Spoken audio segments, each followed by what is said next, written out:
Hey, what's happening, guys? Thanks for circling back here to Yoga for Dudes on this fantastic platform of YouTube. It's good to see you, it's good to have you, and it's nice to have you along for this yoga journey with me.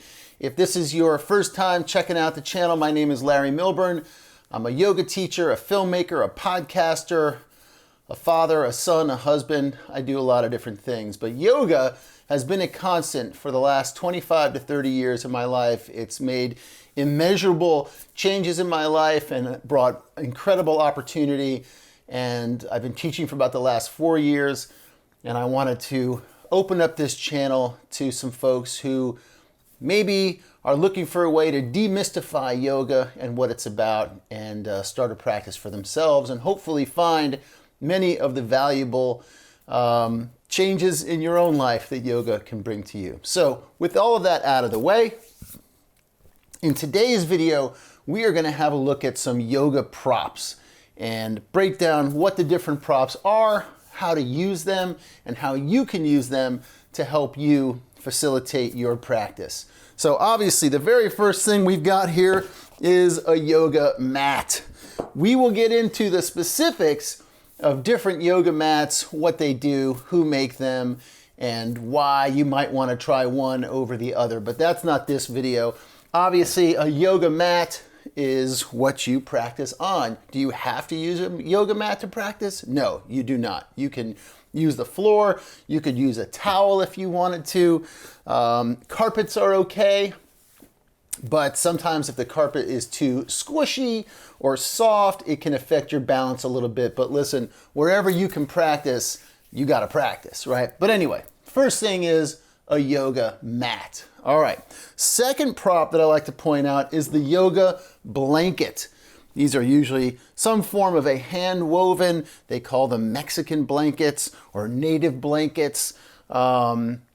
This is, doesn't even say, it just says that it's made in Mexico. Anyway, I got it online. I got it, I think through Amazon, so you can find these. I will leave some links in the description below of all these different kind of props that you can find. They are Amazon links or affiliate links, so I will get a small commission that will eventually go to start helping out this channel. So if you use those, I just wanted you to know. Anyway, yoga blanket. What can we do with a blanket? We can obviously open it up and cover ourselves with it to stay warm. We can fold it up in different ways and use it to sit on. I have mine folded up like so, right? And a lot of times I still sit up on a blanket, mostly because my hips are tight. I have spent the last 35 or so years, like I said, as a filmmaker, driving around all over Los Angeles, the eastern coast of the States, whatnot. So my hips are super tight. So I'm a constant work in progress here, hopefully just like you. So I sit up on a blanket to get my hips in line with my knees. That's sort of where you want things to be. And I'll do another video on that. Maybe that'll be the next video. Anyway, so you can sit up on a blanket to give yourself a little bit more height.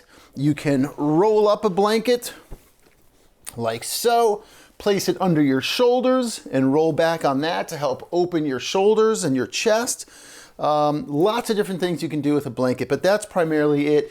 If you watched the previous video about the 90-90 pose, you saw that I took a blanket and just tucked it under my hip to help in that pose. You can do that in pigeon pose, in many different poses.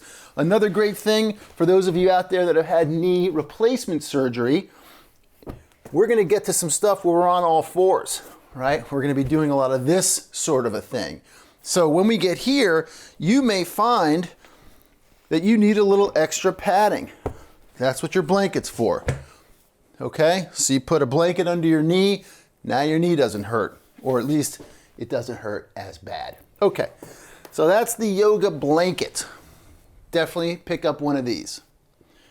Next up, we've got the yoga bolster. Nice, big, thick, padded kind of a seat. We use these in yoga also to sit on. Again, to get even more lift, and raise up your hips. That feels nice. I have to say that feels nice. That might be my next video, to talk about sitting cross-legged in this easy seated position. I think it might be. Anyway, so we can sit on a bolster. We can use a bolster in some of our restorative yoga poses, right? By resting our torso on the bolster.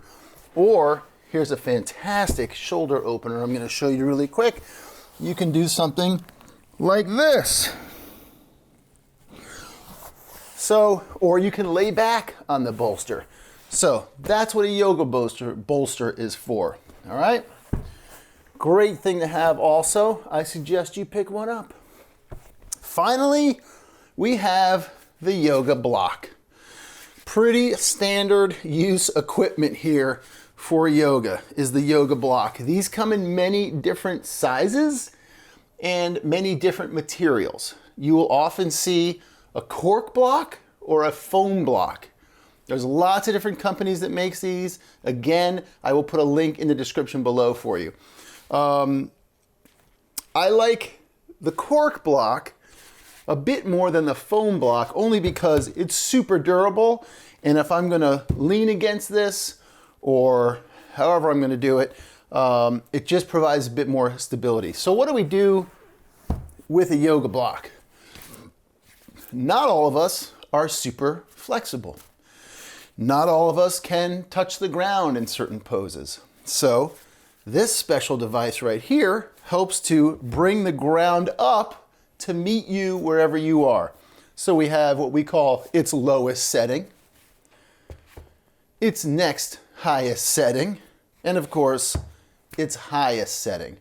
Well, what does that look like, Larry? Well, it looks like something like this. So let's say, for example, I'm in a pose called triangle pose. Now I haven't properly warmed up, so it's going to take me a moment.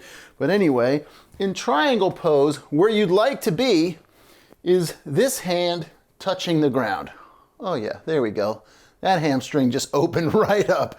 Okay, fingertips onto the ground, right? You could put your hands on your shin, or you can put a block here to even, I don't know if you noticed that, but just as I pressed into the block, I got even more length out of my left rib cage and came right up, okay?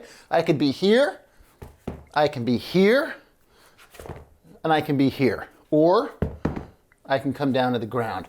So that's what we work toward when we use props, right? Maybe the first time, the first 6 months you're doing this, you're on the highest setting, and then maybe you start coming down, until one day you don't need the prop anymore, okay? But it's okay to use these as long as you need them. There is no shame in using a yoga prop. So that's what a yoga block is for. It's there to help bring the ground up to you wherever you need to be. It's also, when we use two of them, sometimes we can put our hands on them and help stabilize us in different things. I also use these in my vigorous vinyasa class that I teach, almost as weights. We do things with that. So we get two of these going. Now I will point out, there are some very nice yoga blocks that are made out of wood. In fact, the traditional ones are made out of wood. It's a heavy wood block. I don't suggest traveling with those. I do like to travel with the softer foam blocks. If I'm gonna travel, I have a big box of those that I bring to my classes for people. But in my own practice, I like to use the cork block. Pro tip, I do wanna point out these awesome little blocks that I found. These are called, I think these are 3/4 blocks by a company called Manduka that makes great stuff for yoga, mats, props, all sorts of things. So two of these little bad boys, super light, fit right in your bag. Again, I'll put links in the description below for these. If you wanted to pick up a set of these, I don't remember them being that expensive, and a yoga block's not that expensive. And listen, you can certainly find some yoga kits out there that'll have a blanket and a strap. Oh boy, I forgot to get a strap. I forgot to grab a yoga strap. Well, in a subsequent video, I will show you what a yoga strap does. But you can imagine, it basically looks like a belt And if you are tight and you can't touch your toes, let's say, I can't believe I forgot to grab a yoga strap for you. All right, you're gonna get the picture, right? If you can't touch your toes here, you can take the strap, place them over your feet, and use it to pull yourself a little bit closer, right? Or if you can't touch your hands together behind your back, I can't do that, you can use a strap, and you keep working with the strap until you get there. So those are the basic yoga props, and I suggest if you are going to hop into a yoga practice, that you find yourself some decent props. You don't have to spend a lot of money. Just get what's good for you. I suggest at least a 6-foot strap, if not an 8-foot strap, depending on how tall you are. Anything else with these? Oh, a final bonus prop. Is it a yoga prop? No. Can it be used as a yoga prop? Kind of. A foam roller.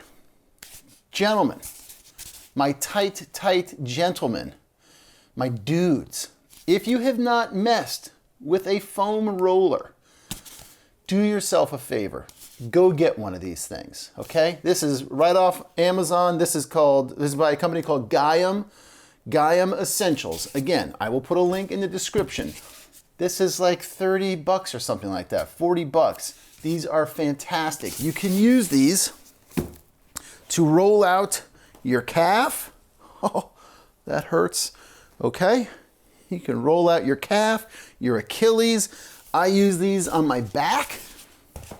Let's get this stuff all out of the way and I will show you. This is a phenomenal. If you work at a desk or you drive all day, go buy one of these things, put it on the back of your mat like so, lay out on top of it, just like this. Get your shoulder blades on it. I'm hoping someone here can see me. All right? Lift up your hips. Put your arms over your head and then roll back and forth. I wonder if this microphone can pick up my back cracking as I do this. But it feels phenomenal. Okay? I will do another video just on some foam rolling stuff that you can do to take care of yourself. Anyway, so a foam roller, that is the bonus one. Thank you guys for tuning in and checking out today's video. I hope it was helpful. Hit me up with questions. Hit me up if you're not sure between what company or whatever to buy one of these props. I can certainly guide you in that way. But having a basic set of props at your disposal, especially if you're just beginning out in yoga, is a huge benefit. But do not go out and drop a lot of money on these things, okay? One quick thing I'm going to say about yoga mats, which will probably come up in a subsequent video when I do a video about yoga mats and what to buy. It is better to spend a little bit more money and get a good quality yoga mat than to buy a cheap one. This is not a knock on Target or Walmart, but the mats that you generally find at Target or Walmart or big box stores like that, they smell, they're wrapped in plastic, they come out, they smell, they're off-gassing for a long time, and most importantly, they're super slippery. I have one of them right there, and I use it in a pinch if I have a student who doesn't have a mat, and it's been out for a long time, so it's off-gassed and whatnot, but it's still slippery, right? You want something that's got some grip to it, that when you put your hands on or you put your feet on, you know you're not going to slip and slide. There are cork mats, there are rubber mats. This is a mat by a company called Jade Yoga. That is my personal favorite mat. It's the one I've always used for 25, 30 years. And I think this is our third or fourth one in our family that we've used. This is my wife's actually. Thanks, sweetheart. And so anyway, that's what you're looking for in a mat. Don't go buy one of those other ones. Spend a little bit more money. Get yourself a nice quality mat. And if you get into yoga and you realize this isn't for me, you can always donate it to someone. There's plenty of people out there who will take a free yoga mat. All right, so there you go.